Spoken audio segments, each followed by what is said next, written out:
tal-Iben u tal-Ispirtu Santu. Il-paċi magħkom.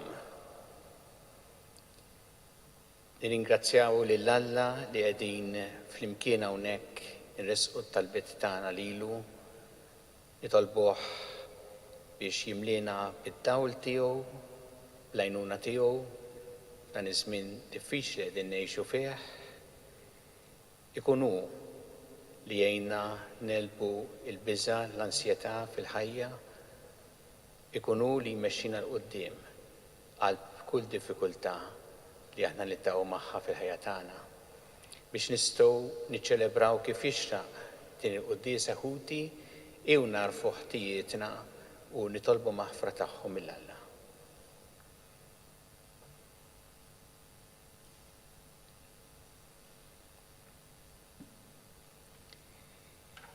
Dawl ta' kull min jemmen fik mulej ħniena. Mistrieħ ta' min jittama fik Kristu ħniena. Ferħ ta' min iħobbok mulej ħniena. Iħenna lina Alla li jista' kollox, jaħfrinna dnubietna u jwassalna għal ħajja ta' dejjem. Nitolbu.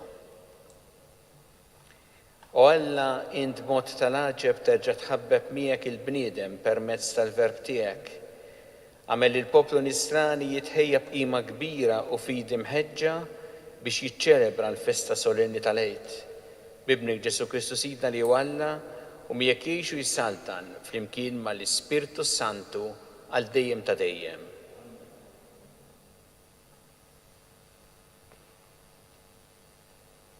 Qarri mill-ewwel ktieb ta' Samwel. F'dak iż-żmien il-mulej qal lil Samwel: imla l-qarn biż-żejt u itlaq. Jien se nibatek għand Ġessel Betlemita, għaliex minn fost uliedu jien għażilt għalija sultan. Ġara li malli wasal Samwel ra lil Elijab u qal: hawn quddiem il-mulej il-midluk tiegħu, u l-mulej qal lil Samwel: tħarrisx lejn is-sura tiegħu jew it-tul ta' persuntu, għax jien diġà warrabtu. Għax il-mulej ma jarax bħalma jara l-bniedem dak biss li jidher fl-għajn imma l-qalb. Ġesse resaq quddiem Samwel 7 minn uliedu, imma Samwel qallu: il-mulej ma ħatar lil ħadd minn dawn, u s-sokta jgħidlu: dawn huma t-tfal kollha. Ġesse wieġbu: għatfadal iż-żgħir qiegħed jirannaġ. U Samwel qal lil Ġesse: ibgħat għalih u ġibu, għax ma noqgħodx fuq il-mejda qabel ma jiġi hawn. U bagħat għalih u ġiebu.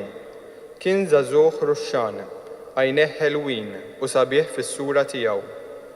U l-mulej qal lil Samwel: qumu idilku, għax dan hu. Samwel ħa f'idejh il-qarn biż-żejt u dilku quddiem ħutu. Minn dakinhar il-quddiem niżel fuq David u ħakmu l-ispirtu tal-mulej.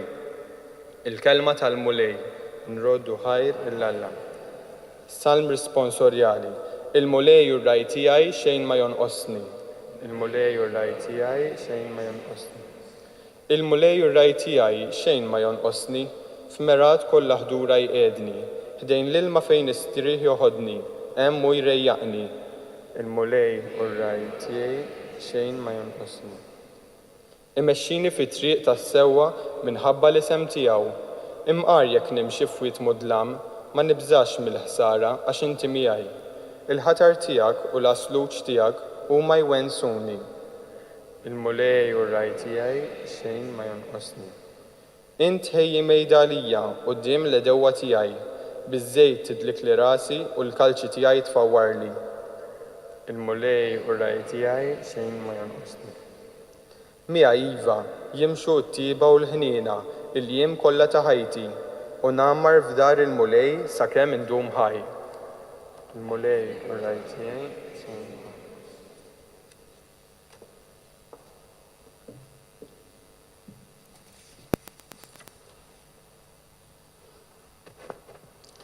Qarri mill-Ittra ta' San Pawla Apostli l-Efesin. Ħuti, intom kontu darba dlam, immissa intom dawl fil-mulej. Ejxu tawliet id-dawl intom, frott id-dawl jinsaf kull ma hu tiba, f'kull ma hu ġustizzja, f'kull ma hi verità. Fitxu li tarfu dak li joġob lil mulej u tisebħux fl-emejjel ta' dlam bla frott, imma kxfuhom fil-beraħ. Għax dak li qegħdin jagħmlu huma fil-moħbi, tistimqar jekk isemmih. Imma meta wieħed joħroġhom fil-beraħ, id-dawl juri kollox. Għax kull ma jidher hu dawl, għalhekk jingħad stembaħ int li ntriqet u qum mill-imwiet ħajjiddi fuqek Kristu. Il-kelma tal-mulej. Roddu ħajr lill-Alla.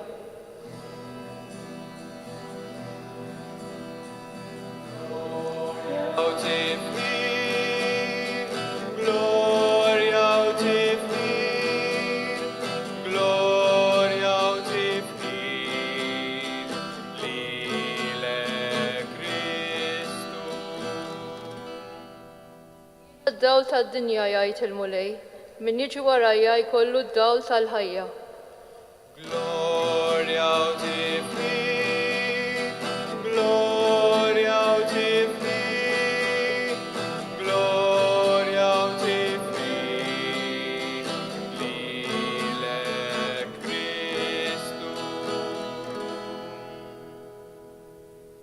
Mulej ma'kom Miegħek ukoll. qari mill-Evanġelju skont San Ġwan. Gloria lilek mulej.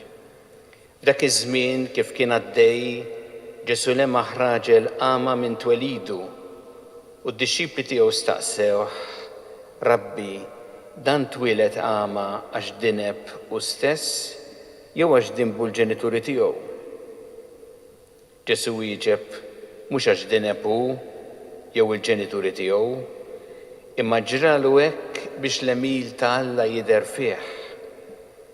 Sakemm għadu binar jeħtieġilna nagħmlu x-xogħol ta' dak li bagħatni, għax jasal il-lejl meta ħadd ma jkun jista' jaħdem. Sakemm għadni fid-dinja jien hu id-dawl tad-dinja. Kif qal dan beżaq fl-art, għamel minnu isu tajn u dilek bih għajnejn ir-raġel ama u qallu mun inħasel fil-menqa ta' Silwam, din tfisser il-mibawt. Mela dak mar inħasel u ġijara. Il-ġirien u dawk li s-soltu kienu jarawh għaxu kien tallab qalu dan mhuwiex dak li kien joqgħod bil-qeda jittallab. Xi wħud qalu iva hu, oħrajn qalu le, imma jixbħu. Iżda qalilhom jiena hu. Qalulu mela kif infetħulek għajnejk. Weġibhom wieħed raġel idulu Ġesu għamel ftit tajn dilikli għajnejja bih u qalli mur fis-silwa munħasel hemm. Mort inħsilt u ġejt nara. Qalulu fejn huwa dan ir-raġel? Qalilhom ma nafx. Il-dan il-bniedem li fl-modi kien ama ħaduh għand il-Fariżej. Issa dakinhar li Ġesu għamel it-tajn u fetaħ għajnej l-ama, inserta kien is-sibt. Il-Fariżej ukoll staqsew mill-ġdid il-lama kif sar jara u qalilhom qed li ftit tajn fuq għajnejja. Mort ninħasel u issa qiegħed nara. Xi wħud mill-Fariżej qalu dan il-bniedem mhuwiex ġej mingħand Alla ma jħariss is-sibt. Iżda l-oħrajn qalu kif jista' wieħed midneb jagħmel sinjali bħal dawn u ma qablux bejniethom. U reġgħu qalu lill-lama inċidillek minnu issa li fetaħlek għajnejk. Qalilhom dak profeta. Il-lut ma jridux jemnu li hu kien ama u ħaddawl qabel ma batu għall-ġenituri ta' dak li sar jara u staqsewhom dan li intom qegħdin tgħidu li twieled ama dan binkom mela issa kif ġie jara. Il-ġenituri tiegħu wieġbu qalulhom nafu li dan hu t-tifel tagħna u li twieled ama, imma kif issa ġie jara dan ma nafuhx. U anqas ma nafu min fetaħlu għajnejh. Staqsu lilu, żmien għandu, ħajjitkellem huwa għalih innifsu. Il-ġenituri tiegħu wieġbu hekk għaliex beżgħu mill-Lut, għax il-Lut kienu ġa ftehmu bejniethom li jekk xi ħadd jistqar li Ġesu l-Messija isipruħu barra mis-sinagoga. Kien għalhekk li l-ġenituri wieġbu żmien għandu staqsu lilu. Għal darb'oħra reġgħu batu għal dak li kien għama u qalulu għati glorja lil Alla. Aħna nafu li dan il-bniedem huwa midneb. Dak weġibhom jekk hux midneb ma nafx. Ħaġa waħda naf li jien kont għama u issa qiegħed nara. Qalulu immu x'għamillek kif fetaħhomlok għajnejk. U weġibhom ġettilkom u ma smajtux xi tridu tisimgħu iżjed. Jew tridu intom ukoll issiru dixxipli tiegħu? U qabdu jgħajruħu qalulu dak int dixxiplu tiegħu, aħna ta' Mosè dixxipli, aħna nafu li lil Mosè kelmu Alla, imma dan ma nafux minn fejn hu. Weġibhom ir-raġel u qalilhom sewwa hawn qiegħed l-għaġeb li intom ma tafux minn fejn inqala u madankollu lili fetaħ li għajnejja. Aħna nafu li Alla mhux se jisma' l-midinbin, iżda mbagħad jekk wieħed ikun iqim mill-Alla u jagħmel ir-rida tiegħu lil dan jisimgħu. Qatt fid-dinja ma stema li xi ħadd fetaħ għajnej wieħed għama mit-twelid. Li kieku dan ma kienx ġej mingħand Alla, xejn ma kien ikollu ħila jagħmel. Imbagħad qabżu qalulu int se tgħallem lilna, int li twelid dnubit waħdek u keċċewh il-barra. Ġesu sema li keċċewh il-barra, sabu u qallu temmen inti f'bin il-bniedem? Dak wieġeb u qallu minnu mulej biex nemmen fih. Qallu Ġesu mhux biss rajtu imma huwa dak stess li qed ikellmek. Qallu nemmen mulej u xteħed arkubteh qudiemu. Imbagħad Ġesu qal jien ġejt fid-dinja biex nagħmel ħaq, biex min ma jarax isir jara u min jara jama. Xi ħud mill-Fariżej li kienu hemm madwaru semgħu jgħid dan u staqsewh aħna wkoll omja. Weġibhom Ġesu li kieku kontu omja ma kontux tkunu ħatja ta' dnub. Immissa qegħdin tgħidu aħna naraw mela id-dnub tagħkom għadu fuqkom. Il-kelma tal-mulej.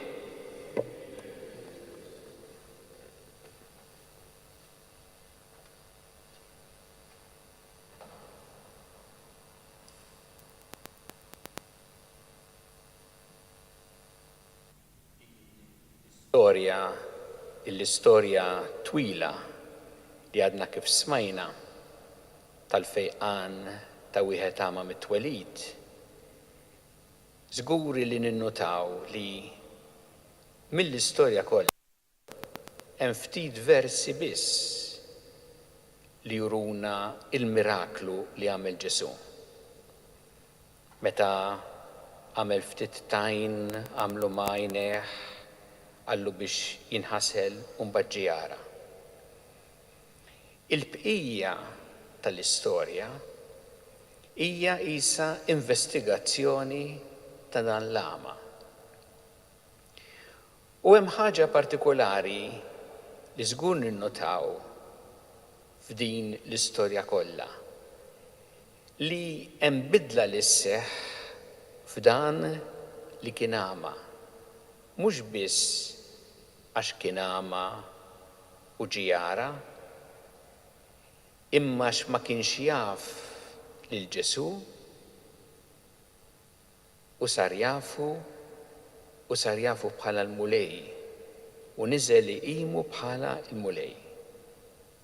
Fil-fatt tolqtok kif mill-bidu sal-aħħar tar-rakkont l-ewwel meta jgħid fuq Ġesu jgħid wieħed raġel,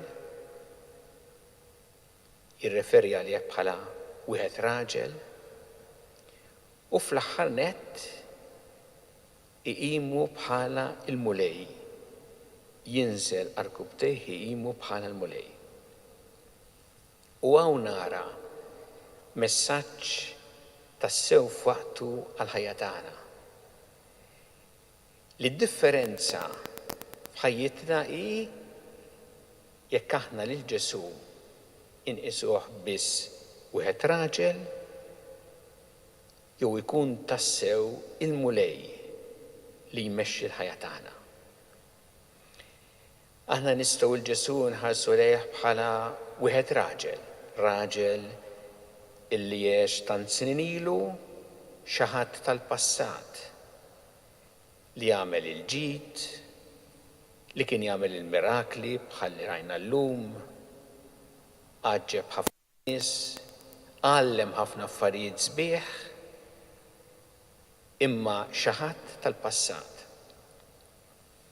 U aħna nistgħu nqisu kif għandna il-Ġesu bħala l-mulej ħaj fostna illi imexxina hu li jagħtina hu d-dawl fil-ħajja tagħna li hu kif edna fis-Salm imexxina fit-triq tas-sewwa.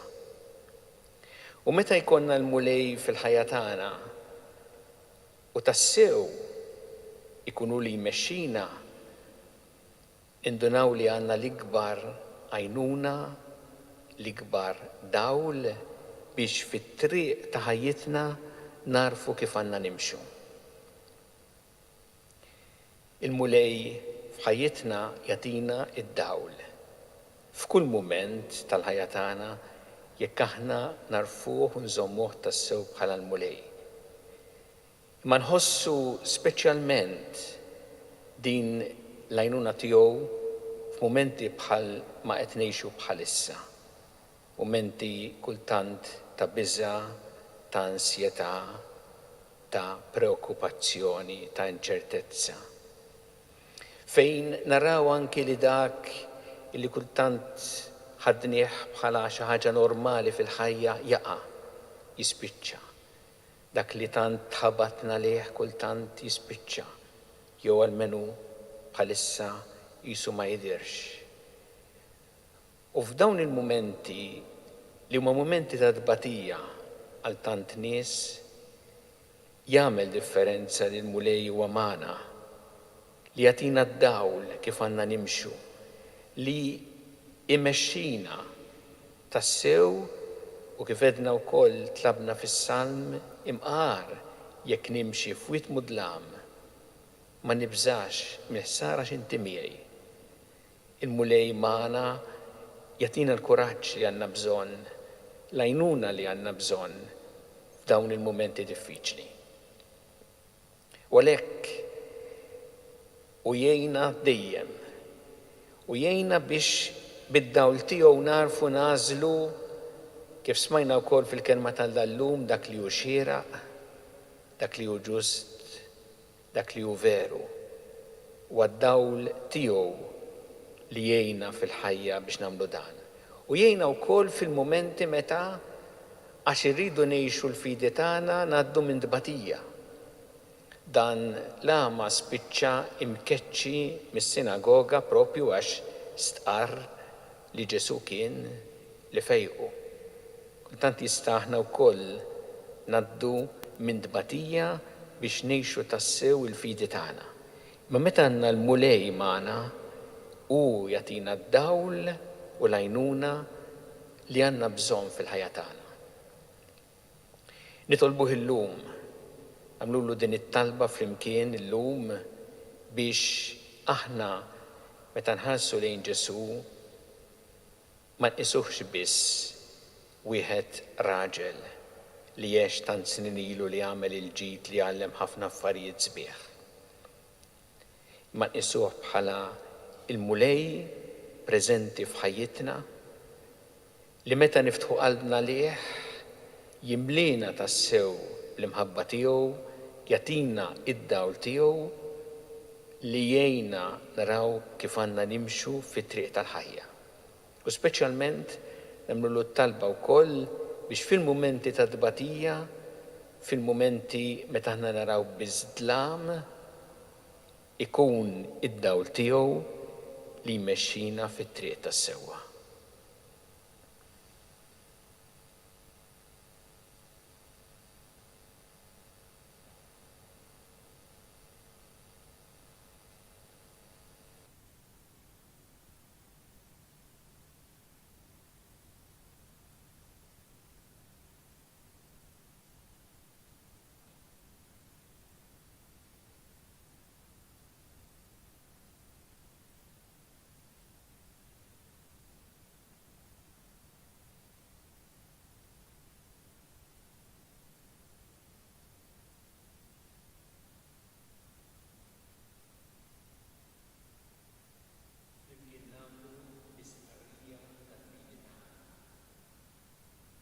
Jiena nemmen falla wieħed il-missier li jista' kollox li ħalaq is-sema u l-art, dak kollu li jidher u dak li ma jidirx.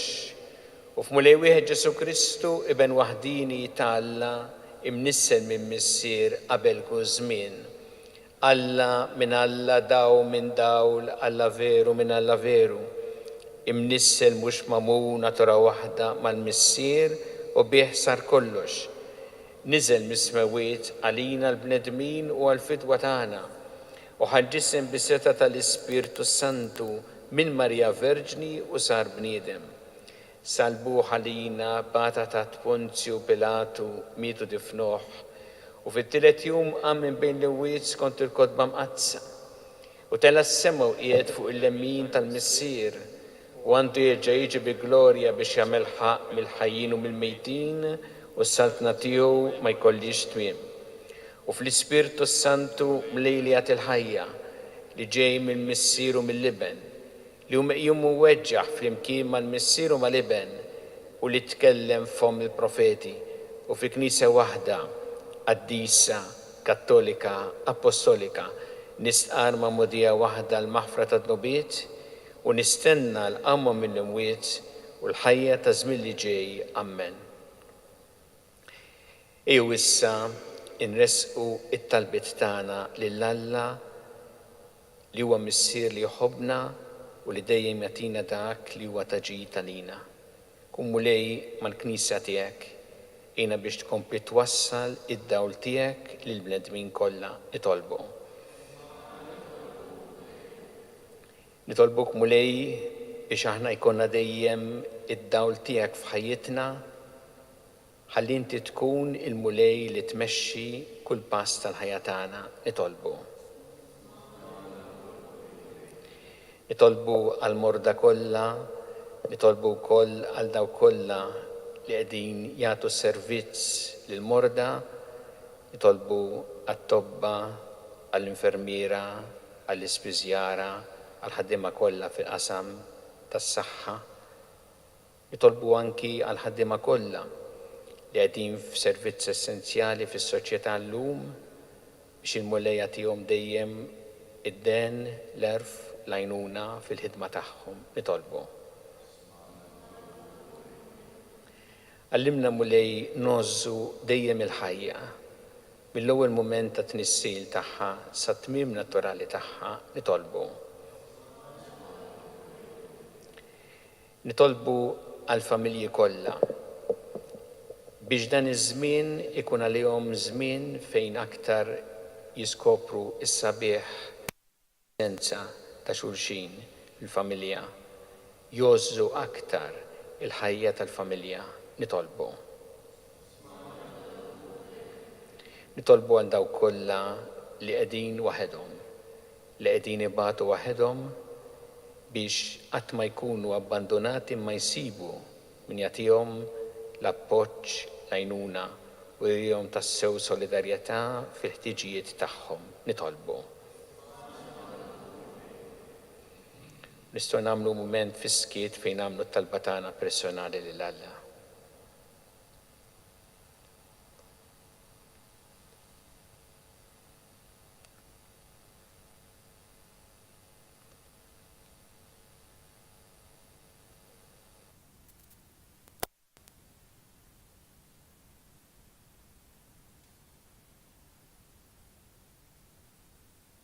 Ilqa nitolbuk mulej dawn it-talbiet tagħna u żommna dejjem fl-imħabba tiegħek bi Kristu Sidna.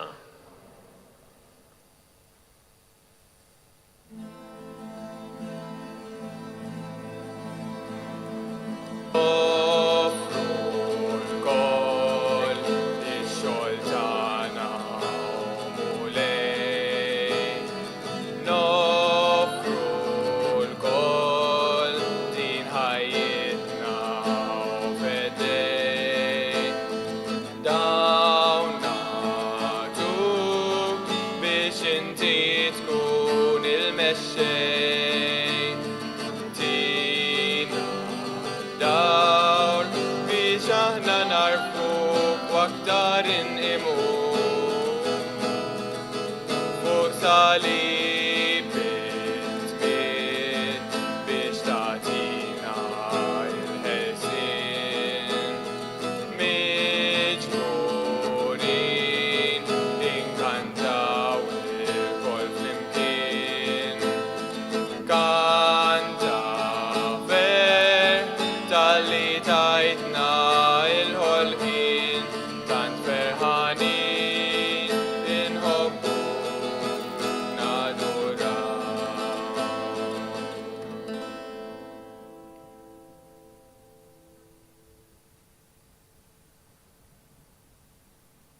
tolbu ħuti biex is-sagrifiċċju tiegħi u tagħkom ikun jogħġob lil Alla il-Missier li jista' kollox.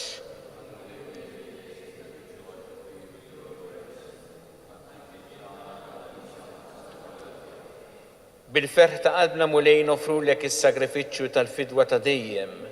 Biċċa kontana nitolbuk il-grazzja li nqimuh fidi sħiħa u nofrulek kif jixraq għas-salvazzjoni tad-dinja bi Kristu Sidna.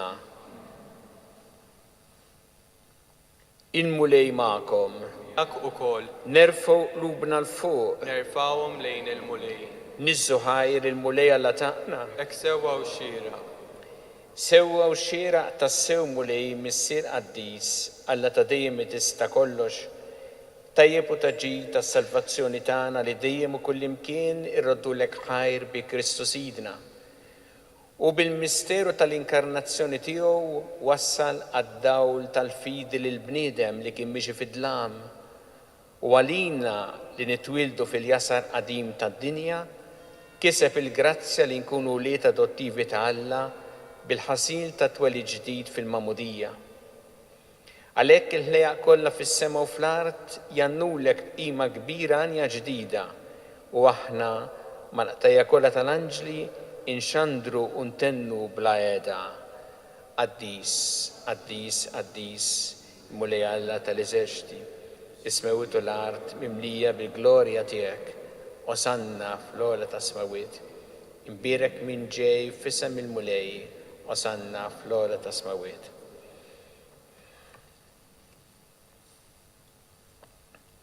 Qaddis tas-sewint mulej inti lajn ta' kull qdusija. Qaddes għalhekk nitolbu dal-offerti bil-barka tal-Ispirtu tiegħek biex isiru għalina l-ġisem u d-demm ta' Sidna Ġesu Kristu. Li meta kien se jingħata biex minn rajh ħibati ħal-ħobs rat il-ħajr qasam ta' lid-dixxipli tiegħu qal ħudu u kulu l-koll minn dan għax dan huwa ġismi li jingħata għalikom.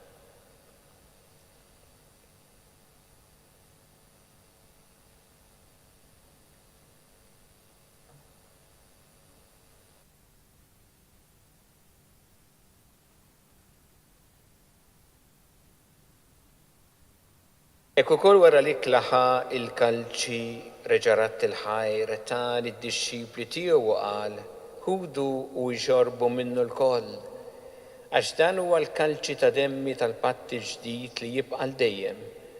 Id-demm li jxxeret għalikom u għal-bnedmin kollha l-maħfra ta' dnobiet, għamlu dan b'tifkira tiegħi.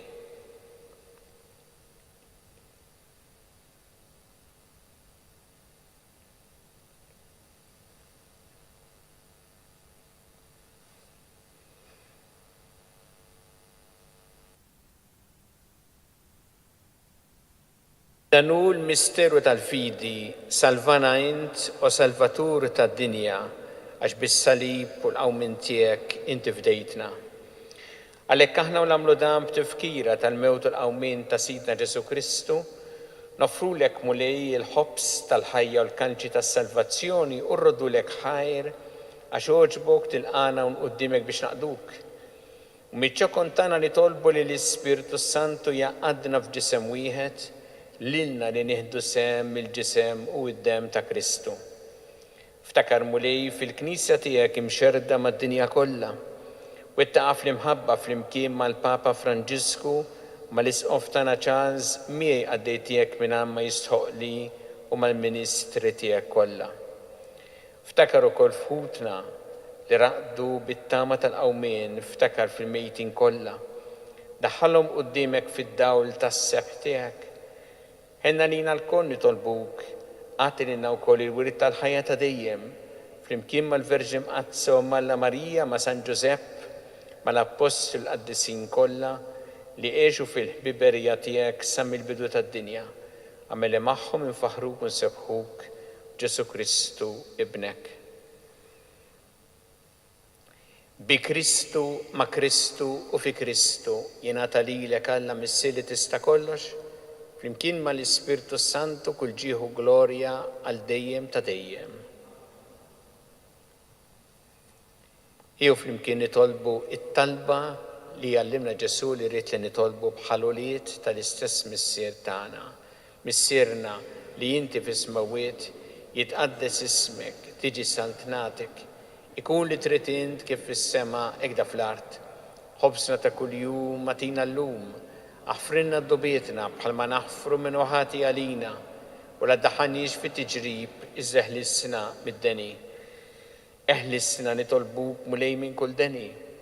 Għatina fit-tieba u ħnina tiegħek il-paċi fi żmienna biex inkunu ħilsa dejjem mid-dnub u mħarsa minn kull inkwiet. Aħna u nistennew u nittamaw lena u l-miġja tas-Salvatur tagħna Ġesu Kristu.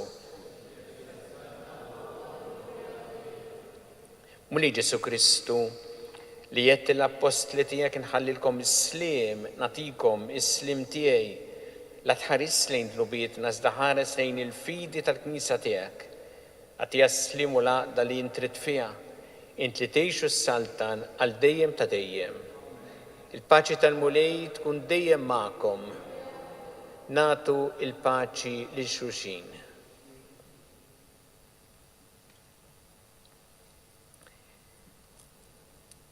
Ħaruf talla li tneħħi dnubiet tad-dinja ħinna lina. Ħaruf talla li tneħħi dnubiet tad-dinja ħinna lina. Ħaruf talla tneħħi dnubiet tad-dinja tina l-paċi.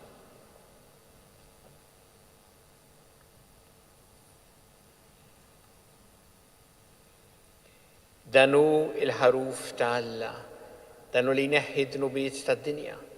Ħin dawk li huma mistiedna għall-ikla tal-ħaruf mulej ma jistoqlix li tidħol taħt is-saqaf tiegħi, iżdejt kelma waħda u ruħi tkun infejja.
Erak fil-kwiet toħodni, ma jgelgel pur, orajta ruħi dejjem dejja tkun. Jekk quddiem itfeċ muntanja, jew xi wied kwantum mudlam, orajta ruħi kwinta li jakun.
Nitolbu.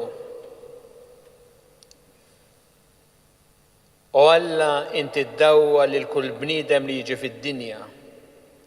Dawwa li l-qlub tagħna bid-dija tal-grazzja tiegħek biex dejjem inħobbuk tassew u nżommu bla ħsibijietna f'dak biss li jixraq u joġob lilek bi Kristu Sidna. Nixtieq lilkom ilkoll il-ħadd it-tajjeb u b'din il-barka tal-aħħar nixtieq imbierek lilkom il-eżiż tagħkom, il-familji tagħkom u nixtieq li jkun messaġġ sabiħ biex aħna dejjem nożżu il-ħajja bl-imħabba, nożżu lil xulxin b'imħabba sħiħa. Il-mulej magħkom. Iberikkom Alla li jista' kollox, il-Missier u l-Iben u l-Ispirtu Santu. Immorru ngħixu fil-paċi ta' Kristu.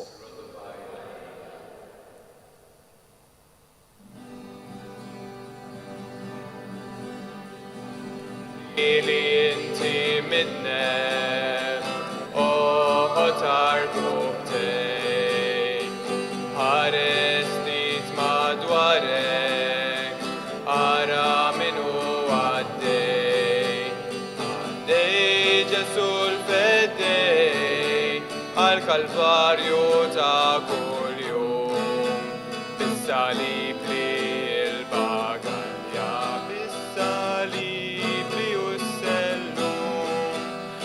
salib li